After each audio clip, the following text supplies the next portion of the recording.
والی ہے جس کے ہاتھ میں الملک ہے، یعنی تمام طرح کا اختیار، اقتدار اور بادشاہی اسی کے ہاتھ میں ہے۔ وہ علی کل شیء قدیر، اور اللہ سبحانہ وتعالی ہر چیز کے اوپر قادر ہے۔ اور الذی خلق الموت والحیات لیبلوکم ایکم احسن عملا، جس نے موت کو بھی پیدا کیا، حیات کو بھی پیدا کیا، یعنی موت اور زندگی اللہ سبحانہ وتعالی ہی نے پیدا کیا ہے۔ اور تمہارے موت کو جو ہم اس کو نہیں دیکھ رہے ہیں، اللہ سبحانہ وتعالی جنت میں ہم کو دکھلائے گا کہ موت کی شکل کیسی ہوگی۔ تو اللہ سبحانہ وتعالی کی قدرت دیکھیے کہ جو محسوس چیز نہیں ہے، یعنی مانوی چیز ہے، اللہ سبحانہ وتعالی قیامت کے دن، یعنی قیامت کے دن نہیں بلکہ جنت میں تمام لوگوں کے سامنے، یعنی جب جنتی بھی ہوں گے اور دوزخی بھی ہوں گے، تو اس وقت موت کو پیش کیا جائے گا ایک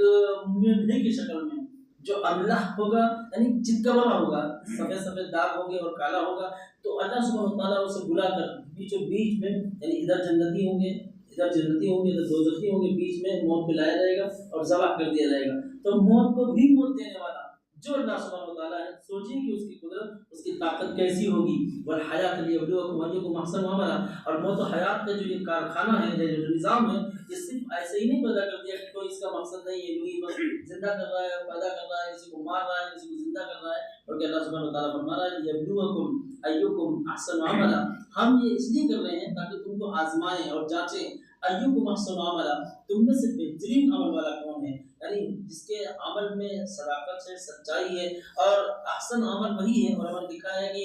العمل الاحسن هو الاخلص والاصوب، یعنی عمل حسن یعنی عمل احسن وہی ہوگا اللہ کی نظر میں جو اللہ سبحانہ وتعالیٰ کی رضامندی کے لیے کیا جائے اور نبی صلی اللہ علیہ وسلم کے طریقے کے مطابق کیا جائے۔ اخلص یعنی جس میں خلوص زیادہ ہو، اصل ہدایت کی طریقے کی اتباع کر رہا ہو۔ اور العزیز الغفور، اللہ سبحانہ وتعالیٰ بڑا زبردست